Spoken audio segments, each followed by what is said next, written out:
kelompok 5 yaitu inframerah yang beranggotakan saya Siti Aisyah, saya Fitri Amalia, saya Enya Arasatili, saya Syifa Nadia Fitri. Assalamualaikum warahmatullahi wabarakatuh. Saya Syifa Nadia Fitri dari kelas 12 MIPA 4 dari kelompok infrared. Nah, di sini terdapat pengertian sinar infrared adalah bagian spektrum elektromagnetik yang memiliki manfaat dalam kehidupan sehari-hari industri kedokteran. Memiliki frekuensi 300 GHz sampai 400 THz. Ia memiliki panjang gelombang 700 nanometer sampai 1 mm.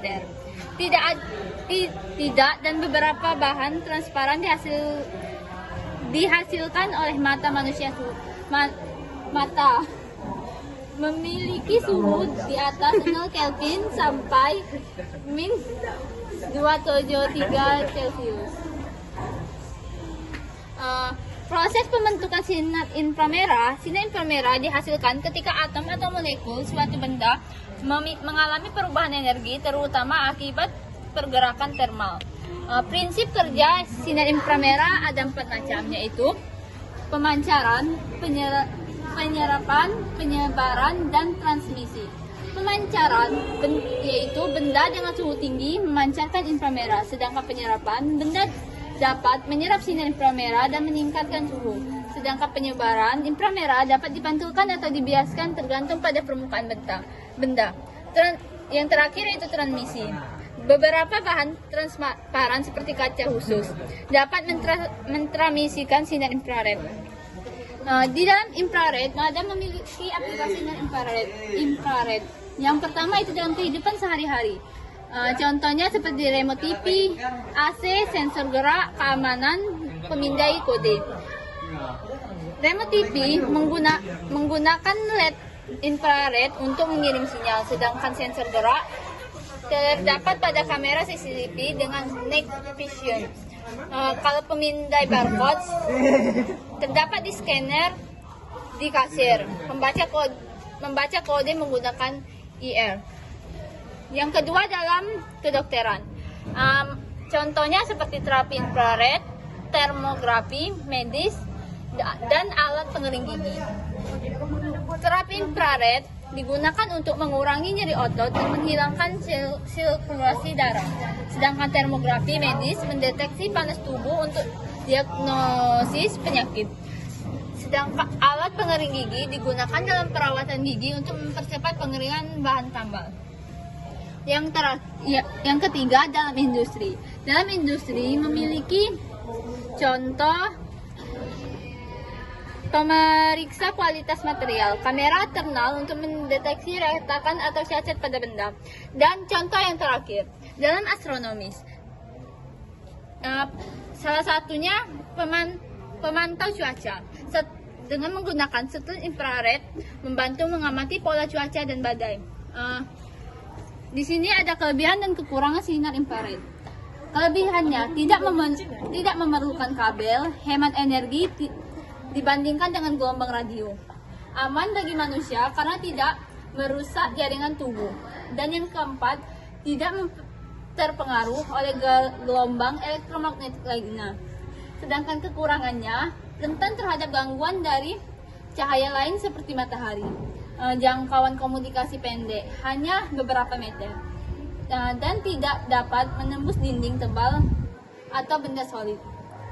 Jadi, kesimpulannya adalah sinar infrared adalah bagian dari spektrum elektromagnetik yang memiliki banyak manfaat dalam kehidupan sehari-hari seperti industri, kedokteran, dan astronomis.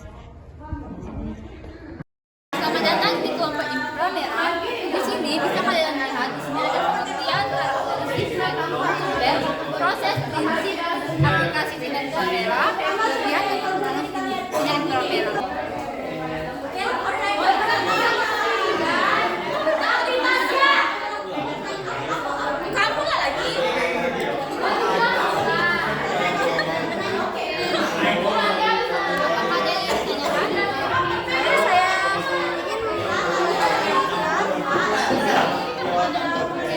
Bagaimana cara kerja sensor inframerah dalam sistem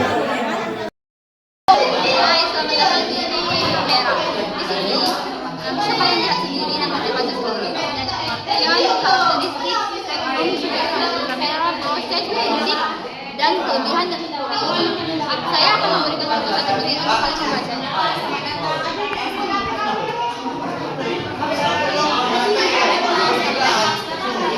Apakah ada yang ditanyakan? Baiklah, apa ada yang ditanyakan?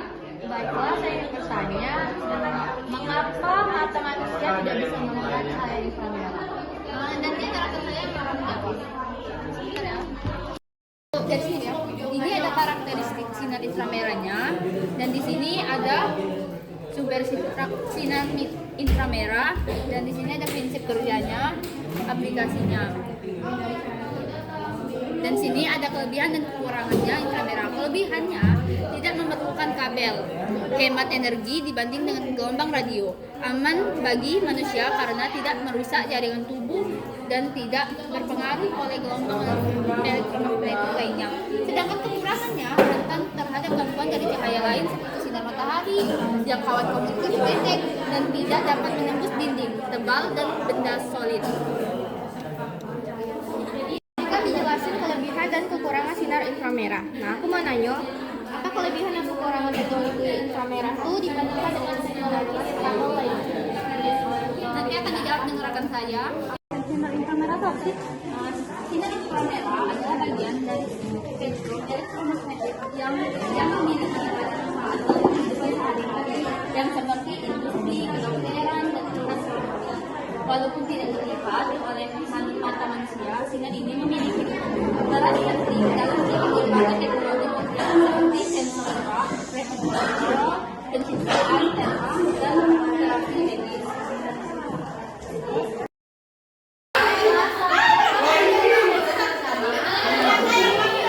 Ada pengertian yang akan saya jelaskan sedikit ya. Sinar gamma adalah jenis radiasi elektromagnetik yang berenergi tinggi yang berasal dari reaksi nuklir. Dan sinar gamma ini tidak bisa terlihat oleh mata manusia. Ini panjang banget frekuensi, bisa dilihat ya, bisa dibaca. Terus yang ada, apakah sinar gamma ini bisa digunakan? Ya, sinar gamma bisa digunakan dengan benar dan sesuai dengan prosedur. Jadi tidak boleh digunakan secara berlebihan.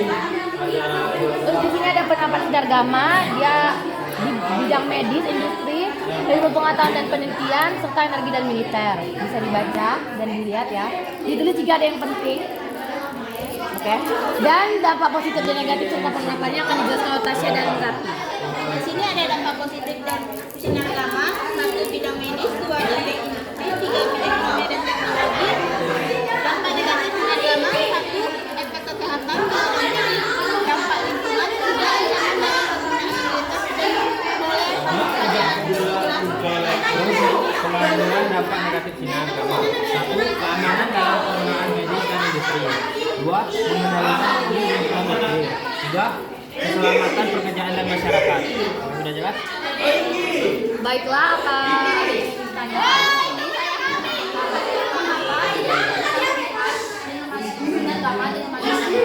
Baiklah, saya ingin menjawab ya. Sinar gamma tidak bisa dilihat oleh mata manusia karena panjang gelombangnya yang sangat pendek dan berada di luar spektrum cahaya tampak.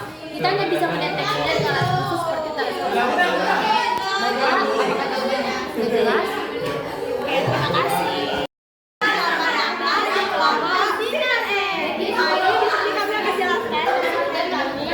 Yang pertama, di sini ada pengertian serta teknologi lain dari sinar X dapat digunakan karena sinar X memiliki dampak positif dan juga dampak negatif. Lalu di sini juga ada prinsip kerja dari sinar X serta penerapan dari sinar X di bidang kesehatan, industri, dan keamanan. Baiklah, boleh dibuat contoh. Apakah ada yang ingin? Ayo kayak gitu.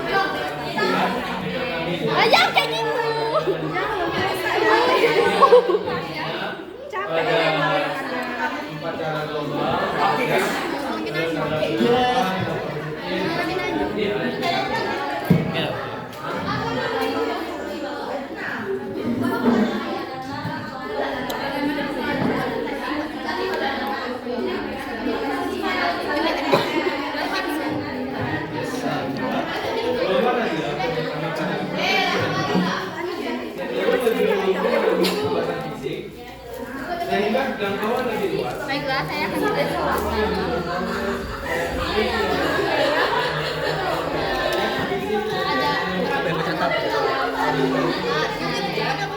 Tidak, ada dicatat kaki tentang Kalau di sini yang kami cari pada materi kami yaitu tentang pada bidang kesehatan, industri, serta pada bidang kesehatan, kesehatan pada industri itu untuk para mana pelayanan di cocok. yang kedua yaitu industri. Nah, untuk industri ini tentang mesin yang namanya itu inspeksi X-ray. Ini gunanya